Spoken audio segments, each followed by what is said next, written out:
मैं हूं Mohammad Rizwan Khan, assistant professor समाज शास्त्र विभाग, government arts girls college Kota.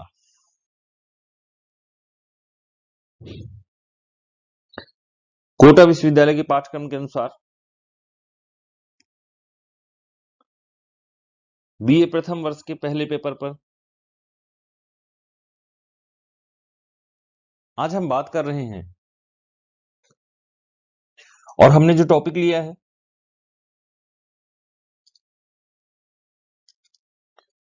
वह है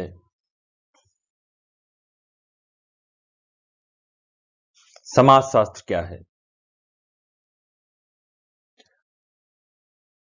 देखिए, आप में से बहुत सारे बच्चों ने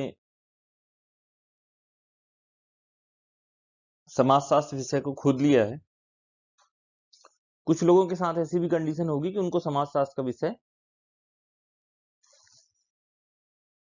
प्राप्त हुआ है। कई बार कॉलेज में जब हम दाखिला लेते हैं तो हमारे साथ ये समस्या आती है कि हम कई बार ऐसे विषय हमें लेने पड़ते हैं जो हमारी रुचि में नहीं थे या जिनके बारे में हम नहीं जानते। वैसे मेरा जहां तक मानना है समाजशास्त्र विषय के बारे में, समाजशास्त्र विषय में केवल उसी की रुचि नहीं होगी जो समाजशास्त्र को नहीं जानता। और कोई भी ऐसा व्यक्ति नहीं मिल सकता, या मुझे नहीं लगता कोई ऐसा व्यक्ति होना चाहिए जिसने समाजशास्त्र को जाना है, समाजशास्त्र विषय क्या है, उसकी विषय वस्तु क्या है, उसका अध्ययन क्षेत्र क्या है, वह क्या कार्य करता है। जिसने ये सब कुछ जान लिया, मुझे नहीं लगता है कि उसकी समाजशास्त्र में रुचि नहीं होगी, क्योंकि यह विषय ही ऐसा है जो सबको आकर्षित करता है। अच्छा, जितना ये इंटरेस्टिंग है उतना ही महत्वपूर्ण भी है। कभी आपने सोचा है कि समाजशास्त्र क्या है? मैंने आज इसके लिए 2-3 परिभाषाएं, जिससे मैं आसान आसान तरीके से आप लोगों के बीच में यह बता सकूं कि समाजशास्त्र क्या है, क्या करता है, जिससे आपको इस विषय को समझने में, इस विषय को जानने में आसानी हो सके। उन परिभाषाओं को मैंने अपनी तरफ से इसमें शामिल किया है।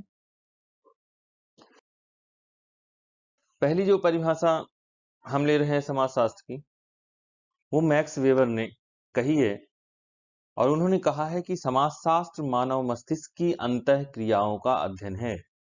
अब एक बात देखिए, मानव मस्तिष्क में क्या होता है? तो आप बोलेंगे भाई मानव मस्तिष्क में क्या नहीं होता? हाँ, मैं भी यही बोलता हूँ। मानव मस्तिष्क में बहुत सारी चीजें निहित होती हैं, बहुत सारी क्रियाएं निहित होती हैं, और इसके परिणाम अनुसार बहुत सारी क्रियाएं होती हैं। समाज में जो हमें स्वरूप दिखाई दे रहा है, उसमें की मानव मस्तिष्क की अंतः क्रियाओं का ही परिणाम है। हम कुछ भी चीज जो भी हमारे मन में होता है, मानव अपने मस्तिष्क में सोचता है, फिर उसके अनुसार वो क्रियाएं करता है। और समाज में जो हमें चीजें दिखाई दे रही हैं, हमें सामाजिक व्यवहार दिखाई दे रहे हैं, मनुष्य के व्यवहार जो है। अच्छा, मनुष्य और समाज, एक बात समझनी होगी कि समाज शास्त्र एक व्यक्ति में रुचि नहीं रखता, बल्कि व्यक्तियों के समूह में रुचि रखता है। वो समाज में रुचि रखता है, एक व्यक्ति में रुचि नहीं रखता। समाज शास्त्र की रुचि एक व्यक्ति में या एक व्यक्ति के अध्ययन में नहीं है। एक व्यक्ति का अध्ययन तब करता है जब वह व्यक्ति किसी समूह से जुड़ा होता है, किसी समाज से जुड़ा होता है। अब यहां से बात समझने की कोशिश कीजिएगा कि समाज शास्त्र में मानव मस्तिष्क की अंतःक्रियाओं का अध्ययन होता है। और ये अंतःक्रियाएं कब होती हैं? जब लोग समूहों में अपने विचार रखते हैं, और उसका जो स्वरूप निकल कर आता है, उसका अध्ययन समाजशास्त्र में किया जाता है। अब आप देखिए, मनुष्य का व्यवहार, परिवार एक संस्था के रूप में, परिवार एक समूह के रूप में, परिवार प्राथमिक इकाई के रूप में हमारे समाज में काम करते हैं। इनके कार्य निश्चित है, इनका स्वरूप निश्चित है, इस तरह की बहुत सारी चीजें हैं, बहुत सारे समूह हैं, संस्थाएं हैं, संगठन हैं, ठीक है, और समुदाय है। हम देखते हैं कि इन सब की एक सामाजिक संरचना समाज में बनी हुई है, और मानव मस्तिष्क के कारण जो अंतः क्रियाएं होती हैं, तो मैक्स वेबर कहते हैं भाई जो भी अंतः क्रियाएं हो रही हैं समाज में, इनका अध्ययन किया जाता है, तो जिस विषय के माध्यम से इनका अध्ययन किया जाता है उसे ही हम समाजशास्त्र कहते हैं। ये बात अभी और क्लियर होगी जब आप इस परिभाषा को पढ़ेंगे। इसे मैंने रखा है, ये परिभाषा हॉटन एवं हंट ने लिखी है, और उन्होंने कहा कि समाजशास्त्र मानव के सामाजिक जीवन का अध्ययन है। लीजिए भाई, अभी कह रहे हैं कि पूरा सामाजिक जीवन जो है वो समाजशास्त्र का अध्ययन, उस पूरे सामाजिक जीवन का अध्ययन समाजशास्त्र में किया जाता है। मनुष्य के, ध्यान रखिए, किसी भी मनुष्य के सामाजिक जीवन का अध्ययन मतलब ये हुआ कि समाज में मनुष्य अपने जीवन में विभिन्न भूमिकाओं, विभिन्न परिस्थितियों को या उनके अनुसार कार्य करता है। विभिन्न प्रकार की उसकी परिस्थितियां होती हैं, फिर उससे जुड़ी हुई भूमिकाएं होती हैं। आप ही देखिए, एक व्यक्ति जो है वो बच्चा है, उसके माता पिता उसका पालन पोषण कर रहे हैं, परिवार वह इकाई है, वह प्राथमिक इकाई है जहां पर उसका पालन पोषण हो रहा है, वहां उसका समाजीकरण हो रहा है, वहां पे वो अपनी मतलब वहां पे संस्कृति का हस्तांतरण हो रहा है, वह जो है चीजें सीख रहा है। फिर क्या होता है, वो बड़ा हो जाता है, उसका विवाह होता है, और विवाह होने के बाद उसकी परिस्थितियां परिवर्तित होने लगती हैं। अब वह एक पति हो गया। कुछ समय के बाद जब उससे संतान उत्पन्न होती है, उनसे पति पत्नी से, तो पता चलता है कि वो पिता का रोल अदा हो करने लगा या माता का रोल अदा करने लगी। ठीक है, अगर कोई स्त्री है तो वो माँ का रोल अदा करने लगती है, और कोई पुरुष है तो वो पिता का रोल अदा करने लगता है। मतलब उसकी परिस्थिति, स्टेटस और भूमिका, रोल, दोनों परिवर्तित हो जाते हैं, परिवर्तित होने लगते हैं। इस तरह से जैसे जैसे मनुष्य अपने जीवन काल में समाज में बढ़ता जाता है, वैसे वैसे उसकी भूमिकाएं और परिस्थितियां जो है वो कई बार जटिल होती जाती हैं। और इन सब चीजों का जो अध्ययन होता है ना, पूरे सामाजिक जीवन का अध्ययन, उसके पूरे सामाजिक जीवन का अध्ययन होता है, वो समाजशास्त्र के अंतर्गत किया जाता है। अब एक बात यहाँ पे आ जाती है कि भाई, अगर हम पूरे सामाजिक जीवन, मनुष्य के सारे सामाजिक जीवन का अध्ययन करते हैं और सारी अंतःक्रियाओं का अध्ययन करते हैं पूरे समाज में, तो इसका क्षेत्र तो बहुत बड़ा हो गया। और समाजशास्त्र के लिए मतलब अगर कोई भी विषय के लिए क्षेत्र बहुत बड़ा है और बहुत सारी चीजों को उसको अध्ययन करना है, तो कई बार क्या हो जाता है, कई बार ये करना मुमकिन नहीं होता।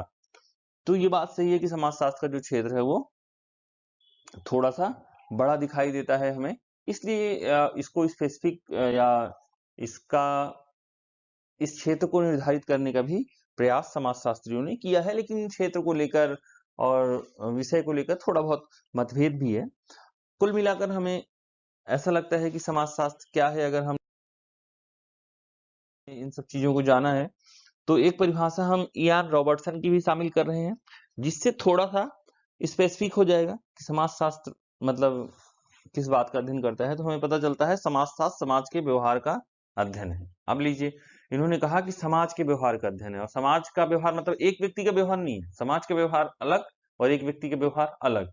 हो सकता है दोनों व्यवहार एक जैसे हो, लेकिन जो अध्ययन किया जाएगा वो एक व्यक्ति के व्यवहार का ना होकर बल्कि समाज के व्यवहार का अध्ययन किया जाएगा। अब समाज से व्यक्ति जुड़ा है तो सबके व्यवहार का अध्ययन, जैसे हम प्रतिदर्श ले रहे हैं, हमें प्रतिदर्श चुनने हैं, नमूने चुनने हैं, तो हम क्या करते हैं, कुछ लोगों को सैंपल ले लेते हैं। कुछ लोगों को सैंपल लेते हैं तो क्या करते हैं, समाज से ही सैंपल लेते हैं।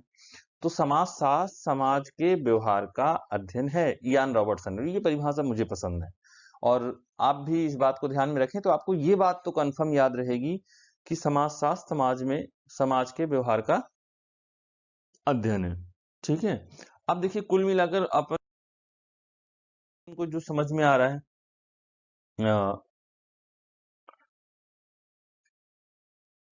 वो ये है, जो हमें दिखाई दे रहा है कि समाजशास्त्र लोगों की अभिवृत्तियों व व्यवहार पर सामाजिक संबंधों के प्रभाव का अध्ययन करता है।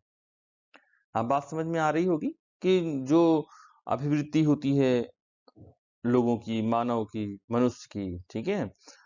वह व्यवहार होता है, उस पर सामाजिक संबंधों के प्रभाव का अध्ययन, उस पर सामाजिक संबंधों का प्रभाव किस प्रकार पड़ता है?